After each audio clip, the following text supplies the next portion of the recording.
4-star general. Mrs. Henderson's voice dripped with mockery as she held up Jame's poster.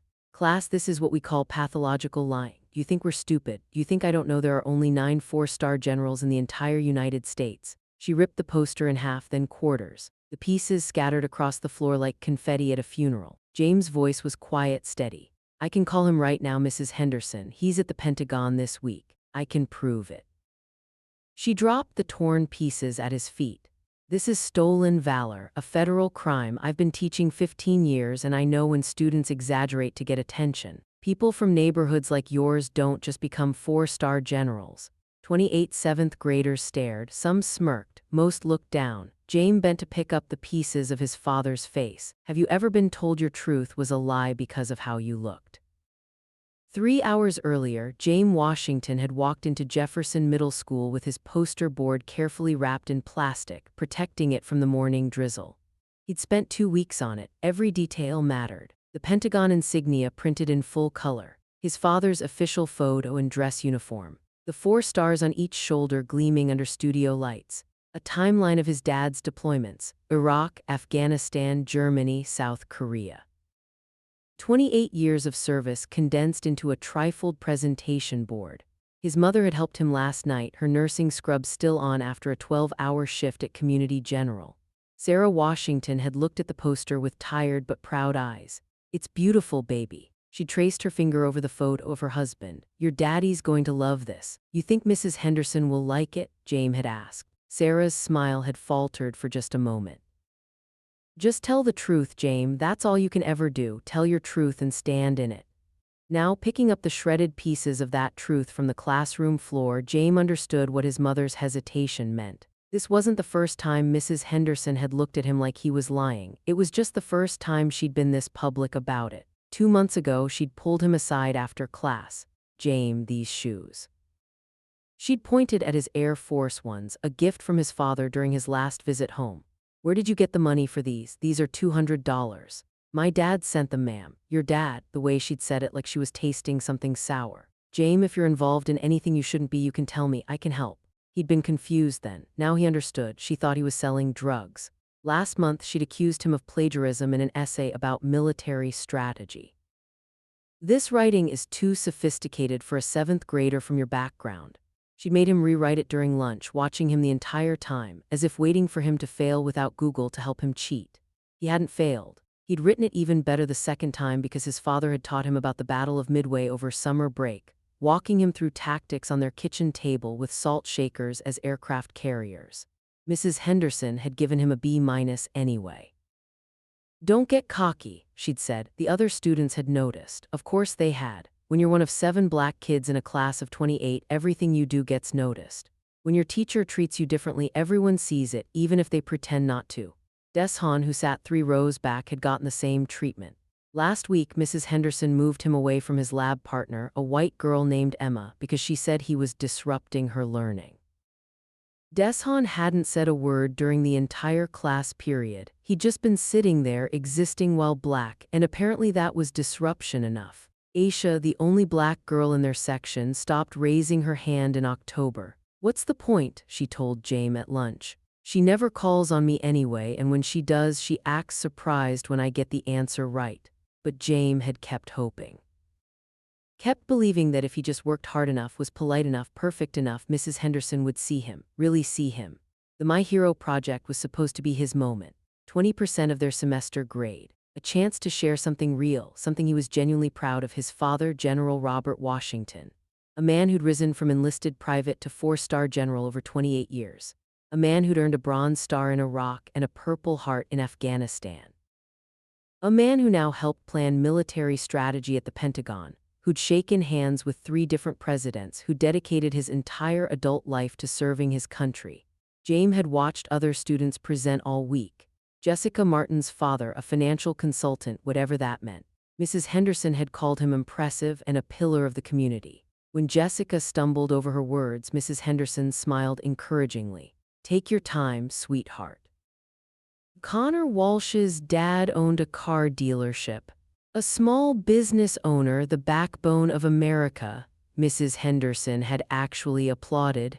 Nobody questioned them, nobody asked for proof.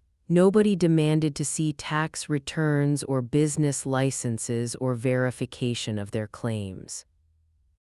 But when Jame Washington, with his brown skin, his subsidized housing address, his nurse mother who worked doubles to make ends meet while his father served overseas, when he stood up and said his hero was a 4-star general, Mrs. Henderson's entire demeanor changed.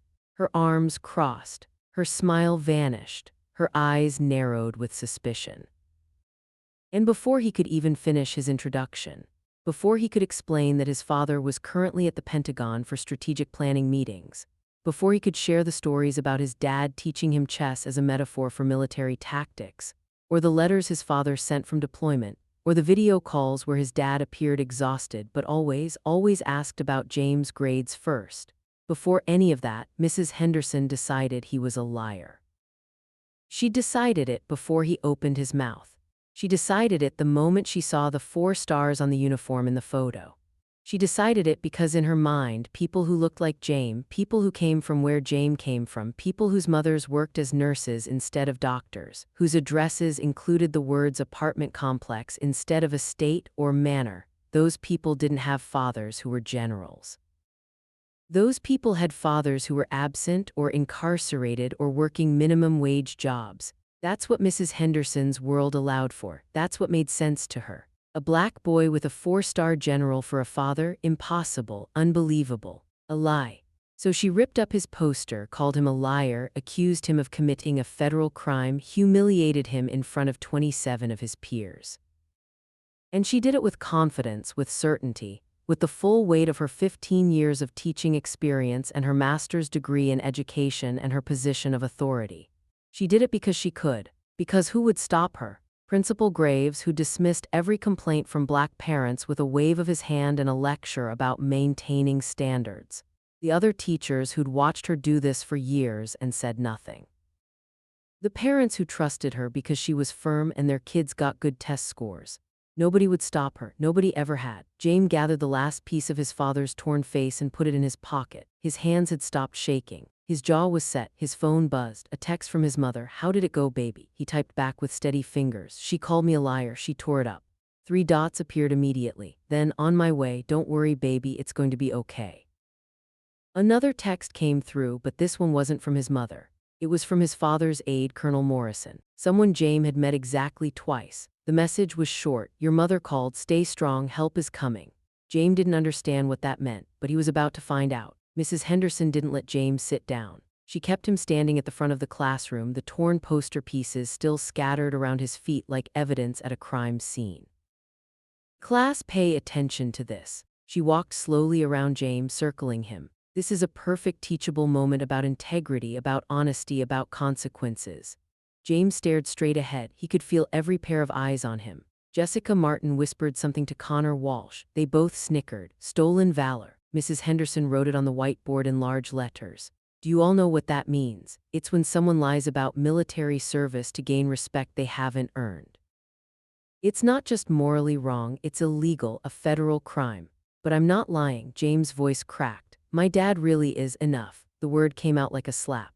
"Jame, I've been very patient with you, very understanding despite your behavioral issues this semester." "I don't have behavioral issues. Talking back to me right now, that's a behavioral issue." She turned to the class. "You see, this is what happens when students aren't held accountable at home." "Mrs. Henderson, maybe we could just call." Jame tried again. "Call who? Your father the general." She laughed. Several students joined her. "Jame, let me explain something. 4-star generals live in places like Arlington. Their kids go to private schools. They have security detail. They don't live in River Heights apartments." The way she said his address made it sound dirty. "My mom works hard." "I'm sure she does, sweetheart." The endearment sounded like an insult. "She's a nurse, correct? Night shifts at Community General. That's honorable work, but let's be realistic. If your father was really this high-ranking officer, why would she be working double? Why would you qualify for free lunch?" Heat rushed to James' face. She wasn't supposed to say that out loud. "The lunch program status was confidential." "That's you can't. I'm trying to help you understand reality before you embarrass yourself further." She pulled out a pink referral slip. "I'm sending you to Principal Graves." Academic honesty violation. This isn't fair. The words burst out before Jame could stop them. The classroom went silent. Mrs. Henderson's expression hardened. "Excuse me, you didn't question anyone else. Jessica's dad, Connor's dad, you just believed them. You didn't ask for proof because they weren't making outrageous claims. How is my dad being a general more outrageous than because you have a pattern, Jame?" She cut him off, voice sharp as glass. "Expensive shoes you claimed your father bought, papers that seemed beyond your capability. Always excuses about your father's schedule, your father's meetings. It's attention-seeking behavior." She filled out the referral with aggressive pen strokes. "Detention for the rest of the week, 0 on this project, and a 5-page essay on honesty." James' phone buzzed in his pocket. He didn't dare check it. "I want you to think carefully about your choices, because if you keep lying and making excuses, you're going to end up just like." She stopped herself, swallowed the rest. But Jame heard what she didn't say, just like all the other, just like what she expects from kids who look like him. Ms. Rodriguez appeared in the doorway, her expression troubled. "Patricia, can I speak with you? I'm handling my classroom, Maria. I really think you should." "I said I'm handling it." Mrs. Henderson's smile was tight. "Jame, go to the office now." Jame picked up his backpack, left the torn poster on the floor. 27 students watched him walk out. In the hallway, his phone buzzed again. He checked it. His mother: "Baby, I'm pulling into the parking lot right now. Hold on just a little longer." Another text from a number he didn't recognize. "Jame, this is Colonel Morrison, your father's aide. Your mother called. Stay strong. Help is coming." Behind him, he heard Ms. Rodriguez's urgent voice through the door. "Patricia, you need to listen. I know this family. You don't understand who." The classroom door closed. Jame walked toward the principal's office, pink slip crumpled in his fist, wondering how telling the truth had become a crime. Principal Donald Graves sat behind his desk like a judge behind a bench. He was 52, graying at the temples, with the kind of face that had perfected the art of looking concerned without actually caring. On his wall hung his credentials: a master's degree from a state university, 15 years as an educator, awards for administrative excellence that meant nothing to the students whose complaints never made it past his door. James sat in the chair across from him, the pink referral slip between them like a piece of evidence. Graves read it slowly, his lips moving slightly. Then he sighed, the kind of sigh that said he'd dealt with this before. That Jame was just another problem in a long line of problems.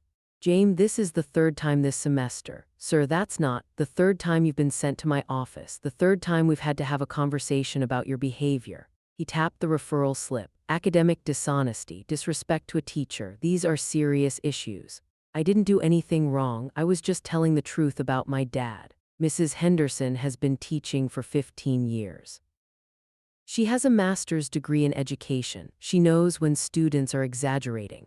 Graves leaned back in his chair. "And frankly, Jame, the story you're telling, it doesn't add up." "What doesn't add up?" Jame felt his chest tightening. "My dad is a general. I can prove it. I can call him right now. Anyone can program a number into a phone, then call Fort Bragg, ask for General Robert Washington. They'll tell you." Graves shook his head slowly, like Jame was a child who didn't understand how the world worked. "I'm not going to waste military resources on this. Do you understand how inappropriate that would be, calling a military base to verify a student's project? But if you just..." "Jame." Graves's voice hardened. "I'm trying to help you here. I'm trying to give you a chance to be honest, to admit you exaggerated. We all do it sometime. You wanted to impress your classmates. I understand. But stolen valor is a serious accusation, and continuing to insist on this story when all evidence suggests otherwise is only making things worse for you." James stared at him. "What evidence? You haven't looked at any evidence. You haven't called anyone. You haven't checked anything. You just decided I'm lying." "I'm looking at your file." Graves tapped his computer screen. "Free lunch program, subsidized housing. Your mother works as a nurse, night shifts, overtime. Your father is listed as deployed, contact information limited. These facts don't align with having a 4-star general as a parent. My mom works hard because she wants to. My dad sends money, but she's independent. She likes her job." James' voice rose. "And what does our address have to do with anything? What does free lunch have to do with my dad's rank?" Graves's expression shifted, uncomfortable now. "I'm simply saying that the lifestyle of a 4-star general's family looks different than yours." "Different how?" The question hung in the air. Graves didn't answer it. He didn't have to. Jame could see it in his eyes, in the way he glanced away, in the awkward clearing of his throat. Different meant wealthier, different meant whiter, different meant not you. I think we need to call your mother in for a conference, Graves finally said. And we need to discuss your placement in advanced classes. Mrs. Henderson has expressed concerns about whether you're ready for that level of academic rigor. She wants to kick me out of AP history. Jame felt something cold settle in his stomach. Because of this, because of a pattern of behavior that suggests you might be struggling. I have an A- in that class. Yes, well, Graves clicked his mouse looking at the screen. Mrs. Henderson notes here that she suspects some of your work may not be entirely your own. The door to the main office opened. Voices drifted through. One of them, his mother's, urgent and controlled. I need to see my son now. The secretary's nervous response, Ma'am, Principal Graves is in a meeting. I don't care what he's in, get him out here. Graves stood up, irritated. Excuse me, Jame, I need to handle this. He stepped out of his office. Through the open door, Jame could see his mother standing in the main office. She was still in her scrubs, her hospital badge clipped to her pocket. Her face was calm, but her eyes were furious. Behind her stood a woman Jame didn't recognize, older, maybe 60, with silver hair pulled back severely. She was wearing a business suit that looked expensive, and she was holding a leather portfolio. Mrs. Washington, I'm going to have to ask you to calm down, Graves said, using his principal voice. We have procedures. Procedure? Sarah's laugh was sharp. You mean like the procedure where you investigate complaints? Because I filed 3 this semester alone. 3 formal complaints about Mrs. Henderson's treatment of my son. Want to know how many times you followed up? Graves glanced at the secretary, who was suddenly very interested in her computer screen. I'm sure we addressed 0. Sarah cut him off. 0 times 0. I have the emails, I have the dates, I have documentation of every single complaint I filed and your responses or lack thereof. The woman with the silver hair opened her portfolio, pulled out a stack of papers. I'm Margaret Carter, attorney. I represent Mrs. Washington. These are copies of every complaint filed by military families at this school in the past 18 months. 6 families, 14 separate incidents, all involving the same teacher, all dismissed without investigation. Graves's face paled. Now wait a minute, we are not waiting. Margaret's voice was crisp, professional. We're documenting. The pattern is clear. Mrs. Henderson has targeted students from military families, particularly students of color, and you've enabled it by refusing to take action. That's a serious accusation. It's a factual statement. Margaret flipped through the papers. October 15th, Major Dawson's daughter was told her father couldn't possibly be deployed because people like that don't serve in officer positions. November 2nd, Sergeant Major Torr's son accused of cheating because his writing was too good for his demographic. December 3rd, I don't have time for this right now, Graves interrupted. We're in the middle of. Sarah's phone rang. She glanced at the screen and something in her expression shifted. Excuse me, I need to take this. She stepped aside and Jame could hear her voice low and urgent. Yes, Dad. Yes, she did. No, they won't listen. I know. Yes, he's here. Okay. Thank you. She hung up and turned back to Graves. Her face was composed now, calm in a way that was somehow more frightening than anger. Principal Graves, I suggest you go back to your office and look up the chain of command at Fort Bragg. Specifically, look up who the commanding general is. I don't see why, just do it right now, I'll wait. Something in her tone made Graves nervous. He retreated to his office, James still sitting there. Graves sat at his computer, typed something. His face changed as he read, then changed again. He looked up at Jame, then back at the screen. This says, he stopped, swallowed. There's a General Robert Washington listed as Deputy Chief of Staff for Strategic Plans and Policy. Sarah finished from the doorway. Pentagon, 4 stars, currently in meetings with the Joint Chiefs. That's my husband. That's James' father. That's the man your teacher accused my 12-year-old son of lying about. Graves stood up slowly. Mrs. Washington, if I had known, you should have known, you should have checked, you should have done your job instead of assuming my son was lying because of where we live or what I do for a living or the color of our skin. The secretary knocked on the door frame, her face white. Sir, there are people here, military personnel. They're asking for you. What? Graves looked confused. Who? Officers, sir, in uniform. They say they need to speak with you immediately regarding an incident involving a student. Margaret Carter smiled, and it was not a pleasant smile. That would be the formal inquiry. Fort Bragg takes defamation of its officers very seriously. Graves sank back into his chair. Jame watched his principal, the man who was supposed to protect students, who was supposed to be fair, who was supposed to investigate complaints, realize that he'd made a catastrophic mistake. "Where's Mrs. Henderson?" Sarah asked, her voice steady. "In her classroom," the secretary whispered. "Get her now, tell her to come to the main office." Sarah looked at Graves. "You're going to want her here for this." The secretary scurried away. Graves reached for his phone, probably to call the superintendent, probably to cover himself. The main office door opened. Two figures in military dress uniform stepped through. Jame recognized the shorter one immediately from video calls, Lieutenant Colonel Morrison, his father's aide. The man was 48, white, with a chest full of medals and eyes that had seen combat.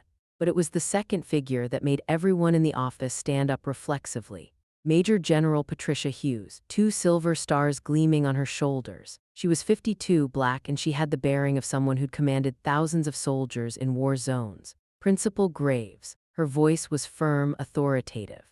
"I'm Major General Hughes, United States Army. I'm here regarding allegations made against one of my officers. We need to talk." The main office of Jefferson Middle School had never been this quiet. The secretary had stopped typing. The attendance clerk stood frozen by the copy machine.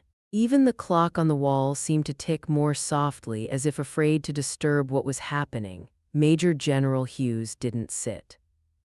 She stood in the center of the office like she was standing on a command deck, and everyone else instinctively arranged themselves around her authority. Lieutenant Colonel Morrison opened his briefcase, the clicks of the latches loud in the silence. "Let me be very clear about why we're here." Hughes's eyes moved from Graves to the secretary to Jame, and when she looked at him, her expression softened for just a moment. A teacher at this school publicly accused a 12-year-old child of committing a federal crime. She humiliated him in front of his peers. She destroyed his property, and she did this based on absolutely no evidence except her own assumptions. "General, if I may," Graves started, but Morrison pulled out a tablet and the principal's words died in his throat. "This is Jame Washington's project poster, or what's left of it." Morrison turned the screen to show a photo, the torn pieces laid out and photographed, each rip documented. "Destroyed by Mrs. Patricia Henderson at approximately 2:15 this afternoon. Witnessed by 27 students, one of whom recorded the incident." He swiped to the next image, a video still. Mrs. Henderson's face frozen mid-sneer, her hands holding the two halves of the poster. "Do you know who this is?" Morrison tapped the photo on the poster. "James' father in dress uniform. This is General Robert Washington, 4 stars, 28 years of service. Bronze Star for valor in Iraq.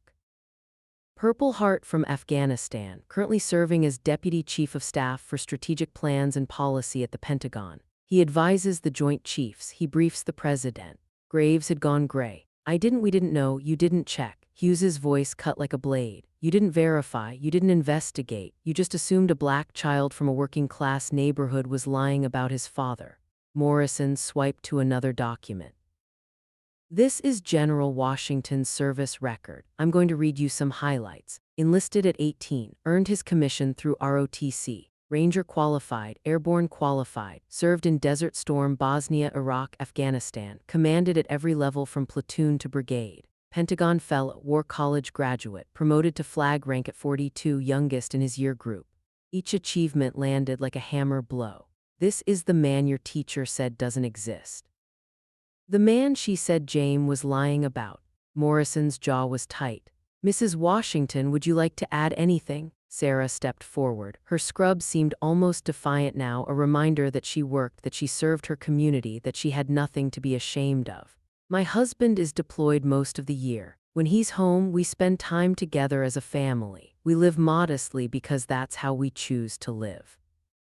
I work because I love my job, because I believe in serving others, because I'm good at what I do. Our address, our income, our lifestyle, none of that has anything to do with my husband's rank or my son's truthfulness." She looked at Graves and her eyes were filled with quiet fury. "But you and Mrs. Henderson decided it did. You decided that because we don't live in a mansion, because I work night shifts, because Jame qualifies for free lunch, he must be lying. You decided that people who look like us, people who live where we live, can't possibly be the families of generals." The door opened. Mrs. Henderson walked in, summoned by the secretary. She was expecting another parent complaint, another meeting where Graves backed her up, another situation she could dismiss with her 15 years of experience and her master's degree. She saw the uniforms and stopped dead. "Mrs. Henderson." Hughes turned to face her. "I'm Major General Patricia Hughes." General Robert Washington is my direct subordinate. We work together at the Pentagon. I've known him for 12 years. He's one of the finest officers I've ever served with. Henderson's face drained of color. You didn't know, you didn't bother to check, you didn't think it mattered. Hughes took a step closer. You told a classroom full of children that this boy was lying. You accused him of stolen valor, a federal crime. You destroyed his property. You humiliated him. And for what? I thought students exaggerate sometimes. You thought you were trying to maintain academic standards by assuming he was lying. Based on what? His skin color, his address, his mother's profession. Hughes's voice dropped lower, more dangerous. Let me tell you what I think happened. I think you saw a confident black child talking about his accomplished father and it didn't fit your narrative. It didn't match your expectation, so you decided he must be lying. Morrison pulled out another document. We requested that Fort Bragg's JAG office review all complaints filed by military families at this school in the past 18 months.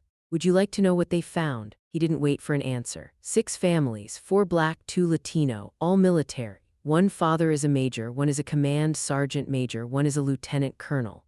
All of them filed complaints about you, Mrs. Henderson. All of them documented incidents of bias, discrimination, and harassment, and all of them were dismissed by Principal Graves without investigation. Graves tried to speak, but no words came out. October 15th, Morrison read from the document. Major Dawson's daughter told you her father was deployed to Germany. You said, and I quote, "People like your father don't become officers. Are you sure he's not enlisted?" Major Dawson is a West Point graduate with 2 master's degrees. Henderson's hands were shaking now. November 2nd, Sergeant Major Torr's son wrote an essay about military tactics. You accused him of plagiarism because the writing was, quote, too sophisticated for his demographic. Sergeant Major Torres has been teaching at the Army War College for 3 years. December 3rd, Captain Morrison's daughter. Morrison's voice tightened slightly. My daughter wore her father's unit patch on her backpack. You told her it was inappropriate and confiscated it, saying she was pretending to be military. She's a military dependent. She has every right to wear her father's insignia. The office was completely silent except for Morrison's voice listing incident after incident, each one documented, each one ignored. And today, Jame Washington. Morrison closed the folder. The final straw. Mrs. Henderson was crying now, tears streaming down her face. I'm sorry, I'm so sorry. If you had known what? Sarah's voice was sharp. If you had known his father actually was a general, then you would have treated him with respect. That's not how it works. Every child deserves respect. Every child deserves to be believed until proven otherwise, not just the ones whose parents have rank. Margaret Carter, the attorney, stepped forward now. She'd been quiet, documenting everything. Now she opened her portfolio. Mrs. Henderson, Principal Graves, I want to be very clear about what's happening here. This is not just a school disciplinary issue. This is a pattern of discrimination that has been documented and reported for 18 months. The military takes defamation of its officers seriously. The school district takes civil rights violations seriously, and we will be pursuing both avenues. Graves found his voice, desperate now. Surely we can resolve this. Mrs. Henderson will apologize. We'll give Jame full credit for his project. You'll do more than that. Margaret's voice was steel. You'll conduct a full investigation. You'll review every complaint that was dismissed. You'll implement new policies with external oversight, and you'll both face consequences for your actions. The main office door opened again. This time it wasn't an officer. It wasn't an attorney. It was a man in a dark suit with an earpiece. And behind him, 2 more men in similar attire. They stepped aside, forming a corridor. And through that corridor walked General Robert Washington. 4 silver stars gleamed on each shoulder of his dress uniform. Ribbons covered his chest: Bronze Star, Purple Heart, Legion of Merit, Defense Superior Service Medal, campaign ribbons from 4 different conflicts. He was 6'3", broad-shouldered, with close-cropped hair graying at the temples and eyes that had commanded soldiers in combat. But when he saw James sitting small in the principal's office chair, all that command presence softened. Hey, buddy. James' face crumbled. All the composure he'd held for hours broke. Dad, he ran to his father, and Washington caught him, lifted him despite the fact that Jame was 12 and almost as tall as his mother. He held his son like he was still small, still little, still someone who needed protecting. I know. Washington's voice was gentle for Jame alone. I know, son, I heard. I'm here now. Jame was crying into his father's uniform, shoulders shaking. She tore it up. She said I was lying. She said people like us don't. I know what she said. Washington's jaw tight, but his hands were gentle on his son's back. None of it was true, none of it was your fault, you did nothing wrong. He set Jame down gently, hands on his shoulders, looking him in the eye. You told the truth, you stood up for yourself, you did everything right. What she did, that's on her, not on you, never on you. Then he turned to face Mrs. Henderson, and the gentle father disappeared. In his place stood a 4-star general who had commanded thousands of soldiers, who had made decisions in combat, who had briefed presidents and senators and foreign dignitaries. Ma'am, his voice was quiet, controlled, and absolutely terrifying. My son worships me. Do you understand what that means? He's proud of what I do. He tells everyone about my job because I taught him to be proud of service, proud of sacrifice, proud of doing something bigger than yourself. He took a step closer. Henderson backed up against the wall. You took that pride and shredded it in front of his peers. You accused him of lying, of committing a federal crime, of being a liar and an attention seeker. You humiliated a 12-year-old child because you decided, based on what exactly, that he couldn't possibly be telling the truth. General, I swear, I didn't know. Henderson's voice broke. You didn't know because you didn't check. You didn't check because you didn't think you needed to. You looked at my son, at his skin color, at his address, at his mother's profession, and you decided he was lying. That's not a mistake. That's bias. That's racism. The word hung in the air. No one moved. I've spent 28 years defending this country. I've been shot at. I've watched soldiers die. I've missed birthdays and Christmases and school plays because I was deployed. And I did it proudly because I believe in what we're supposed to stand for: equality, justice. The idea that everyone deserves respect regardless of where they come from. His voice dropped lower. And then my son comes to school proud of his father, wanting to share that pride, and you tell him he's a liar. You tell him people like us don't achieve things like this. You tell him his truth doesn't matter. Washington pulled out his phone, swiped to a photo, held it up. It was Jame at 8 years old, standing in front of the Pentagon, saluting. This is my son at his first Pentagon visit. He asked me that day if he could be a general too. I told him he could be anything he worked for, anything he dreamed of. I told him the world was open to him. He lowered the phone. And you tried to close that world. You tried to teach him that his dreams don't matter, that his truth will be questioned, that people will doubt him because of how he looks. He turned to Jame. Son, look at me. Jame wiped his eyes, looked up at his father. People will doubt you, not everyone, but some people. They'll doubt you because of your skin color, because of where you're from, because of assumptions they make before you even open your mouth. Washington knelt down eye to eye with his son. That's their failure, not yours. You hold your head up. You tell your truth, you let them be wrong, and you keep moving forward. He reached into his briefcase, pulled out a poster, professionally printed, laminated, beautiful. It was his official Pentagon photo. 4 stars gleaming, the Department of Defense seal in the corner. At the bottom, in elegant script, General Robert Washington, United States Army, Deputy Chief of Staff for Strategic Plans and Policy. For your project. He handed it to Jame. I expect an A. Jame took it with shaking hands, staring at the poster like it was made of gold. Washington stood, turned back to Henderson and Graves. Now let's discuss the consequences. The next morning, Jefferson Middle School felt different. Word had spread overnight through text messages, social media, parent group chats. By the time the first bell rang, everyone knew what happened. Everyone knew Mrs. Henderson was gone. Everyone knew why. Jame walked through the front doors with his mother and father on either side of him. Students stopped in the hallways, staring. Some whispered, some pulled out their phones. But this time Jame didn't look down. He held his head up just like his father taught him. Principal Graves's office was dark. His nameplate had been removed from the door. In his place, a woman named Dr. Patricia Foster sat behind the desk, interim principal, sent by the district superintendent at 6 o'clock this morning. She was 53, black, a former military spouse herself. She stood when the Washingtons entered. General Mrs. Washington, Jame, she shook each of their hands. I want to apologize on behalf of this school district for what happened to your son. It was unacceptable. Apologies are a start, Sarah said quietly, but we need to see real change. You will. Dr. Foster pulled out a folder. The school board met in an emergency session last night. Mrs. Henderson's contract has been terminated. Her teaching license is under review by the state. She will not teach again in this district. She looked at Jame. Your project grade has been changed to a plus. Ms. Rodriguez has agreed to take over the AP History class. Principal Graves is on permanent administrative leave. Every dismissed complaint is being reinvestigated.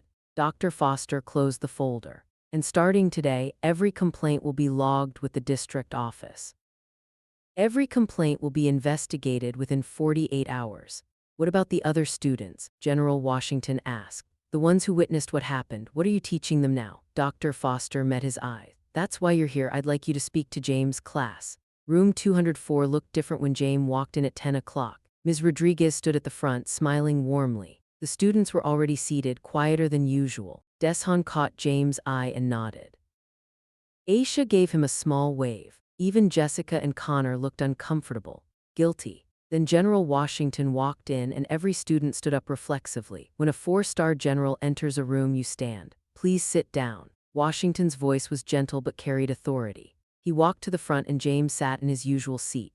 My name is General Robert Washington. I'm James' father, and I'm here because something happened in this room yesterday that should never happen anywhere. He didn't pace, he didn't lecture, he just stood there and talked to them like they were adults.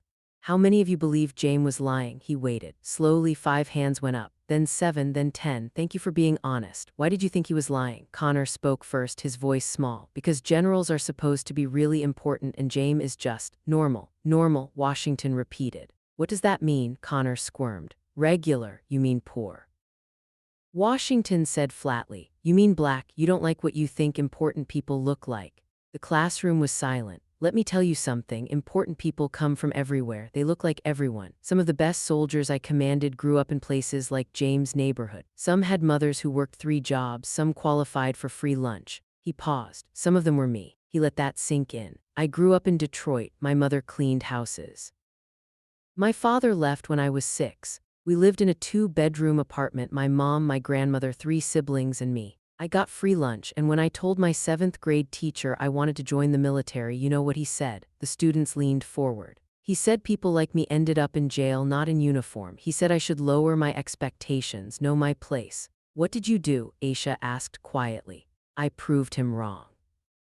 I enlisted at 18, earned my degree while serving, got my commission. Worked harder than everyone around me because I had to be, because people were always assuming I didn't belong. He looked at Jame, and now my son has to do the same thing. Jessica raised her hand. General Washington, I laughed yesterday when Mrs. Henderson tore up the poster. I'm really sorry. Why did you laugh? Because everyone else was laughing, because I didn't know what else to do. Washington nodded slowly. That's honest. And that's the problem. When you see injustice and you laugh because everyone else is laughing, you become part of the injustice. When you stay silent because it's easier, you're not neutral, you're choosing a side. He looked around the room. Some of you stayed silent yesterday, some laughed, but 3 of you did something different. He pointed to Deshan. You recorded it, that recording is now evidence. He pointed to Aisha. You texted your mother, who's on the school board, you used your voice. He looked at Jake. And you gave a written statement after school, even though you were scared. Jake's eyes were red. I should have said something during class. Yes, you should have, but you said something after. That matters too. The question is, what will you do next time? He walked to the board, picked up a marker, wrote 3 words, see, speak, stand. When you see injustice, speak up. When you speak up, stand firm, even when it's hard, even when adults are the ones being unjust. Ms. Rodriguez stepped forward. What happened yesterday wasn't just mean, it was racism. That word makes people uncomfortable, but we need to say it. Mrs. Henderson treated Jame differently because of the color of his skin. That's racism. It exists in this school. Pretending it doesn't won't make it go away. General Washington handed Jame the new poster, laminated, official, perfect. Son, why don't you finish your presentation? James stood, walked to the front, held up the poster. In this time when he talked about his father, about deployments, medals, service, no one interrupted, no one laughed, no one questioned. When he finished, Deshan started clapping. Then Aisha, then Jake. Then the whole class stood applauding. Jame looked at his father. General Washington nodded once, proud. That afternoon, the school held an assembly. Dr. Foster announced new policies, a military family liaison position, bias training for all staff, an external oversight committee. And she announced something else. The hallway outside room 204 would be called the Hall of Heroes. James' poster would be the first to be mounted there. Any student who wanted to honor a family member who served could submit a poster, because heroes come from everywhere and no one should ever be told their truth is a lie. 6 months later, Jame Washington walked through the same hallways of Jefferson Middle School, but everything had changed. The Hall of Heroes stretched along the entire second-floor corridor now. 43 posters lined the walls. Firefighters, nurses, police officers, soldiers, faces of every color. And right at the center hung his father's poster, 4 stars gleaming, a reminder. Ms. Rodriguez's AP history class had doubled in size. Students who were told they weren't ready were thriving now. Deshan got an A on his last essay. Aisha raised her hand in every class. Jame was at the top of his grade. Mrs. Henderson never taught again. Her license was revoked. Principal Graves worked in insurance now. Dr. Foster became permanent principal. Under her leadership, disciplinary referrals for Black students dropped 64%, not because students changed, because the system did. The video, the one Deshan recorded, went viral. 4.2 million views, news outlets everywhere. The hashtag #BelieveBlackChildren trended for 3 days. Parents everywhere started sharing similar stories. Teachers who questioned Black students' achievements, administrators who dismissed complaints, systems that protected bias instead of children. The Department of Education investigated Jefferson School District. They found patterns spanning years affecting dozens of families. The district overhauled policies, retrained staff, and implemented real oversight. Other schools watched. Other districts took note. Change spreads. General Washington was promoted. His 4th star became official at the Pentagon, and James stood beside him in a cadet uniform.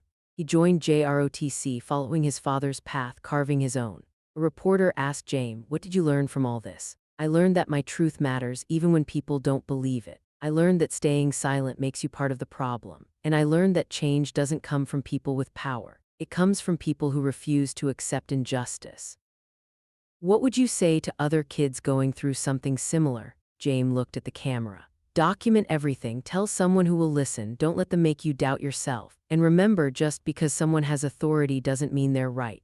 But here's the truth that makes people uncomfortable. James' father had rank, 4 stars on his shoulders. He could walk into that school with generals and attorneys, and people had to listen. But what about the thousands of Black children whose parents aren't generals? Whose fathers don't have stars or medals or power to demand accountability? Whose mothers work night shifts and can't afford attorneys? Their truth matters just as much. Their dignity deserves just as much protection. The real question isn't what would have happened if James' father was a general. The real question is what happens when he's not. That's where the rest of us come in. You don't need to be a 4-star general to make a difference.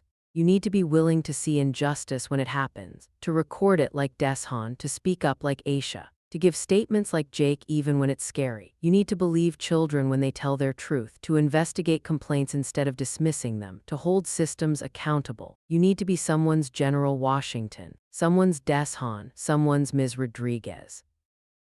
Because right now, somewhere in a classroom, another Jame is standing at the front of the room. Another teacher is looking at them with doubt. Another moment of injustice is unfolding. And that child is waiting for someone, anyone, to believe them. Will it be you?